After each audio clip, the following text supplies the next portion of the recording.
Hello dear students, आज हम बात करेंगे डायमेंशन के यूज़ के बारे में।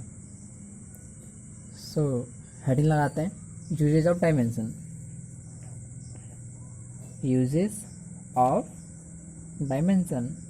Okay, so let's start. जैसा कि हमने इससे पहले वाली वीडियो में डायमेंशन के बारे में पढ़ चुका है कि डायमेंशन का कैरेक्टरिस्टिक क्या होता है, डायमेंशन को किस सीरियल नंबर में लिखते हैं, किस तरह इसका ब्रैकेट में लिखते हैं। ओके, उन डायमेंशंस के यूज़ क्या होते हैं उसके बारे में यहाँ पे पढ़ेंगे। ओके, तो जो डायमेंशन का फर्स्ट यूज होता है, फर्स्ट यूज वो होता है कि फिजिकल इक्वेशंस के करेक्टनेस को चेक करने के लिए। इसके बारे में अभी इसको एक्सप्लेन किया जाता है, करेक्शन ऑफ फिजिकल इक्वेशंस। ये इसका फर्स्ट यूज है कि फिजिकल इक्वेशंस जो फिजिकल इक्वेशंस है वो सही है गलत, इसको चेक करने के लिए हम डायमेंशन का यूज करते हैं। ओके ओके, और जिस मेथड से इसको चेक करते हैं उस मेथड को कहते हैं प्रिंसिपल ऑफ होमोजेनिटी। ओके, सो हम एक पॉइंट लिख सकते हैं,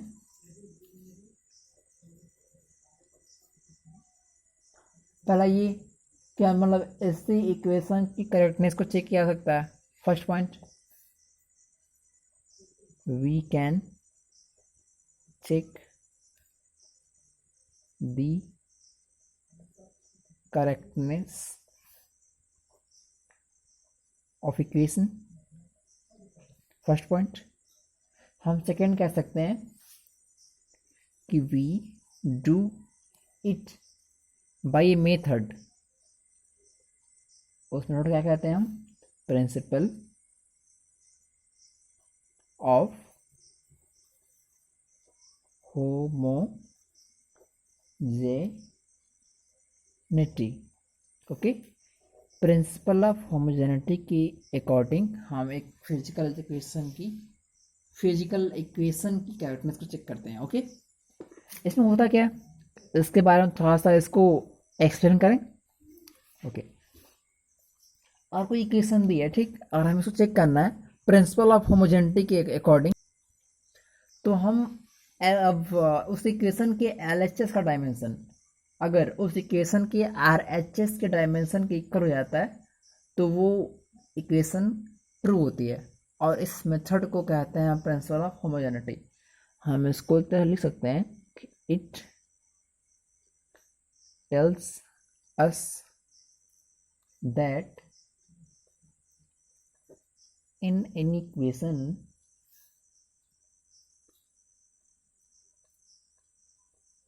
dimensions of LHS must be equal to dimension of RHS। एक तो है कि LHS का डायमेंशन अगर RHS के डायमेंशन के इक्वल हो जाता है तो प्रिंसिपल ऑफ होमोजेनिटी के अकॉर्डिंग वो इक्वेशन ट्रू होगी। एग्जांपल देखें। ओके, सो फर्स्ट एग्जांपल है कि check whether Newton's first equation of motion is correct और not by principle of homogeneity. इस क्वेश्चन में कहा जा रहा है कि न्यूटन्स फर्स्ट इक्वेशन जो होती है वो क्या होती है, v is equal to U plus A T, right, ये होती है। इसको प्रिंसिपल ऑफ होमोजेनिटी के अकॉर्डिंग चेक करना है कि ये इक्वेशन सही है गलत। ओके, तो प्रिंसिपल ऑफ होमोजेनिटी क्या कहता है कि LHS का dimension should be equal to RHS का डायमेंशन। ओके, तो पहले LHS को सॉल्व करते हैं। ओके, LHS में क्या है, v, तो डायमेंशन ऑफ v वेलोसिटी है। वेलोसिटी का डायमेंशन क्या होता है, वेलोसिटी इज इक्वल टू क्या होता है, distance upon time. Distance upon time, distance को हम कैपिटल L और टाइम को कैपिटल T, अर्थात ब्रैकेट में लिख सकते हैं LT-1 और एक m लगा देंगे सीरियल नंबर से, m पे 0, l पे 1, t पे -1। ओके, ये आ गया LHS। अब RHS करते हैं। RHS में क्या है, u plus AT, u plus AT। Okay, तो u भी तो वेलोसिटी है, तो जो पहले का था वही इसका होगा। क्या था पहले का, m0 l t -1। एक्सेशन क्या होता है, याद है, LT -2। ओके, LT -2 होता है। कैसे, शॉर्ट ट्रिक है। जैसे अगर आपको याद करना हो इस तरह, तो एक्सेलेरेशन की यूनिट क्या होती है, मीटर पर सेकंड स्क्वायर। तो मीटर को लेंथ कहते हैं और टाइम को टी स्क्वायर। तो LT -2 हुआ ना, इस तरह कर सकते हैं हम। तो यहाँ क्या कर सकते हैं हम, मल्टीप्लाई करना चाहें तो m पे 0, LT -2 और टाइम का capital T।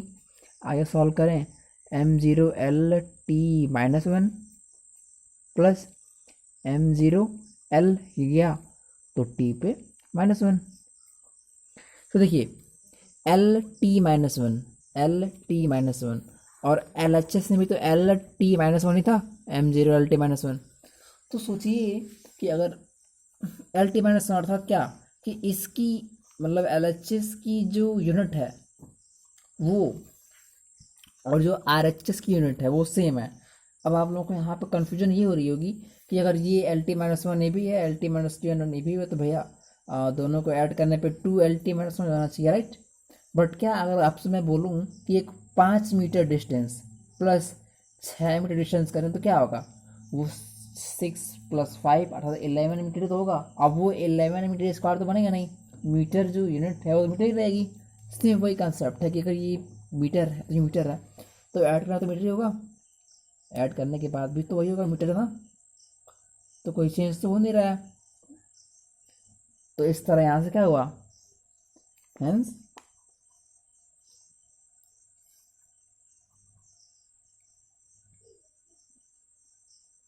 Dimension of LHS is equal to dimension of RHS, अर्थात इक्वेशन ट्रू है।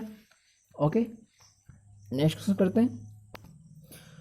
क्वेश्चन में बोल रहा है कि check whether Newton's second equation of motion is correct और not by principle of homogeneity. Okay, तो Newton second equation of motion क्या होती है, याद है किसी को, याद है, देखिए वो होती है S is equal to ut plus half A T square. Okay, तो हमें इसको करना किससे, according to principle of homogeneity.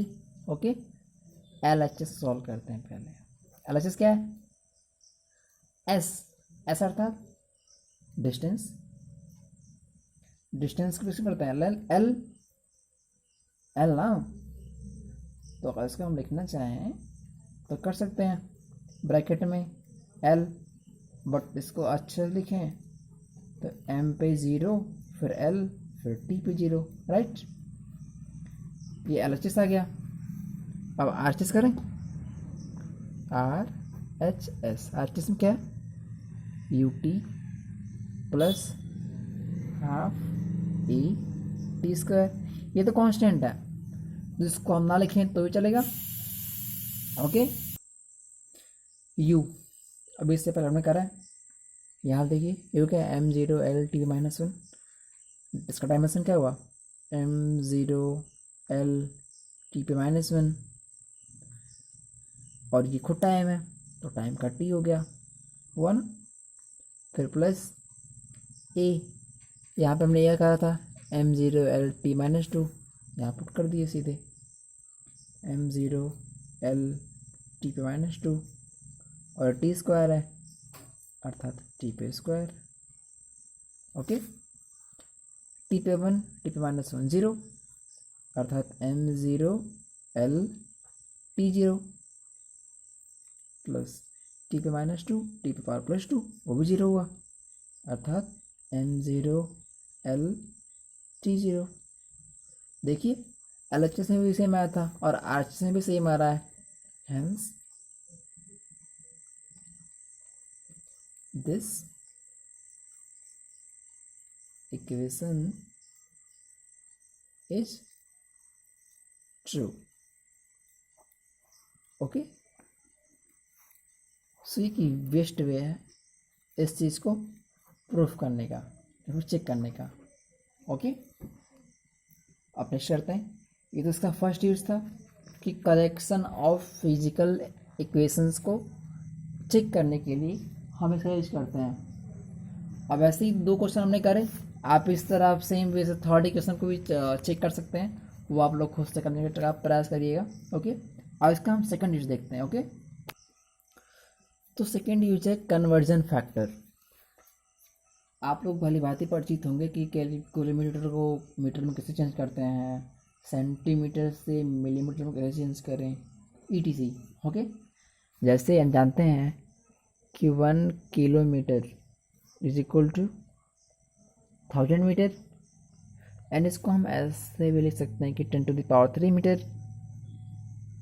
तो जो ये है, यही क्या है हमारा कन्वर्जन फैक्टर है। यही तो है कन्वर्जन फैक्टर कि 1 किलोमीटर में 10⁻³ मीटर हुआ। सेम वे से 1 मीटर में कितना होता है, 100 सेंटीमीटर। इसको लिख सकते हैं 10⁻² सेंटीमीटर। तो ये हुआ यहाँ पे कन्वर्जन फैक्टर। ओके, हम कुछ क्वेश्चंस करते हैं जिससे हमें और क्लैरिटी होगी। ओके, तो एक क्वेश्चन करते हैं। क्वेश्चन दिया कि find conversion factor between SI unit of force and CGS unit of force. ये क्वेश्चन दिखने में थोड़ा सा अभी आप लोगों को टफ लग रहा होगा, बट जब हम इसको सॉल्व करेंगे तो ये बहुत ईजी लगेगा आप लोगों को। ओके, देखिए हमें पूछ किस में रहा है, SI यूनिट और CGS, मतलब कि SI यूनिट को अगर हमें CGS में कन्वर्ट करना हो तो क्या करना पड़ेगा। तो देखिए इसका फर्स्ट से बेस्ट वे है वो ये है कि आप पहले SI यूनिट लिख लीजिए। पहले यहाँ फोर्स का चार्ट बनाइए, फोर्स करिए, फोर्स के बाद ऐसे करिए एक SI यूनिट का और एक CGS यूनिट। SI यूनिट क्या होती है फोर्स की, न्यूटन, और CGS क्या होती है, डाइन। अगर आप लोग को याद हो तो याद कर लीजिए कि फोर्स की SI यूनिट न्यूटन होती है और CGS यूनिट डाइन। ये क्वेश्चन इंपॉर्टेंट है तो आप लोग इस पर स्टार मार्क कर सकते हैं। ओके, अब देखिए ऐसे क्वेश्चन में थोड़ा सपोज करना पड़ेगा। आप सपोज करिए कि लेट 1 न्यूटन में X डाइन है। ओके, हमें वही X की वैल्यू निकालनी रहेगी कि 1 न्यूटन, ये न्यूटन क्या है, SI यूनिट, और डाइन क्या है, CGS यूनिट। मतलब कि 1 न्यूटन में कितने डाइन हैं। ओके, तो देखिए X इज इक्वल टू क्या होगा, 1 न्यूटन अपान डाइन। कोई डाउट, नो ना। याद रखिए कि ये दोनों फोर्स की ही SI यूनिट्स हैं, डाइन और न्यूटन। ओके, तो अब देखिए अगर हम यहाँ से इन दोनों के डायमेंशन लेके हैं, न्यूटन की और डाइन की, दोनों फोर्स ही हैं, और आप लोगों को भली भांति याद होगा कि फोर्स की डायमेंशन क्या होती है, ML और T⁻²। तो ML T⁻²। ओके, और नीचे वाला भी तो फोर्स ही है, डाइन भी तो फोर्स है, बस यूनिट चेंज है M, तो इसका वही होगा ML T⁻²।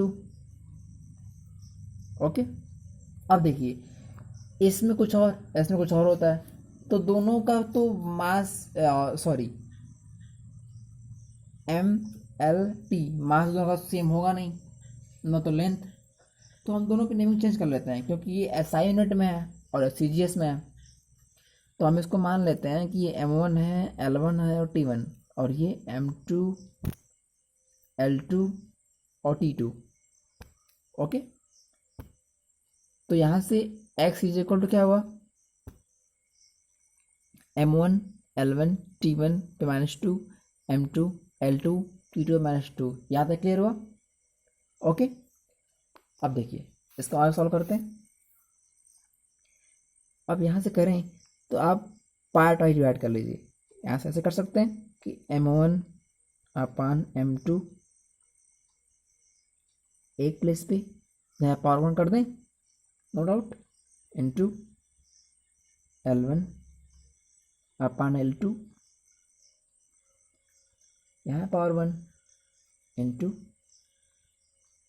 t1 अपान t2 और यहाँ पर ही -2।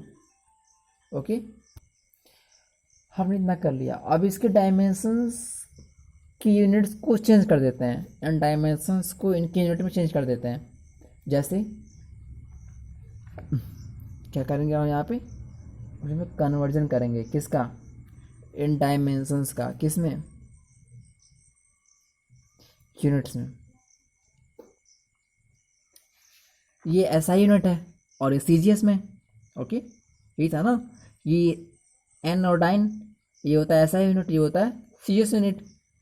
तो एसआई यूनिट में मास किस में होता है, केजी में, बट सीजीएस में किस में होता है, ग्राम में, सीजीएस। तो कर सकते हैं ना किलोग्राम अपान ग्राम, तो x इज इक्वल टू कर सकते हैं किलोग्राम अपान ग्राम पावर 1। ओके, अब देखिए लेंथ एसआई यूनिट में क्या होता है, लेंथ मीटर में होती है, बट सीजीएस में होती है सेंटीमीटर में। तो मीटर अपान सेंटीमीटर भी कर सकते हैं, मीटर अपान सेंटीमीटर। ओके, और टाइम दोनों में तो सेम होता है, सेकेंड ये भी। ओके, तो सेकेंड कर देते हैं, second upon second power -2। Okay, तो x is equal to, as we know very well कि 1 किलोग्राम में 1000 ग्राम होता है, और 1000 ग्राम को हम 10⁻³ ग्राम लिख सकते हैं, नो डाउट। ओके, 1 मीटर में 100 सेंटीमीटर होता है, और हम 100 सेंटीमीटर को 10⁻² सेंटीमीटर अपान सेंटीमीटर भी कर सकते हैं, नो डाउट। और ये सेकेंड ही है, ऐसे छोड़ देते हैं। देखिए ग्राम से ग्राम कैंसल आउट, सेंटीमीटर से centimetre cancel out, and second से सेकेंड कैंसल आउट। बचा क्या, x is equal to 10⁻³ into 10⁻² into ये 1 है, 1 -2 था 1 ही होगा, 1। अब अगर कभी भी a पे पावर m इंटू a पे पावर n होता है तो क्या होता है, a पे m प्लस n, तो ऐड कर दीजिए, x इज इक्वल टू 10 क्या हो जाएगा, 5। ओके, तो x की क्या आ गई, इतना डाइन्स, अर्थात कि 1 न्यूटन में 10⁵ डाइन होते हैं। ओके, तो अब तक हमने 2 यूज पढ़े। पहला यूज क्या था कि हम करेक्शन करते हैं फिजिकल इक्वेशंस का, ओके,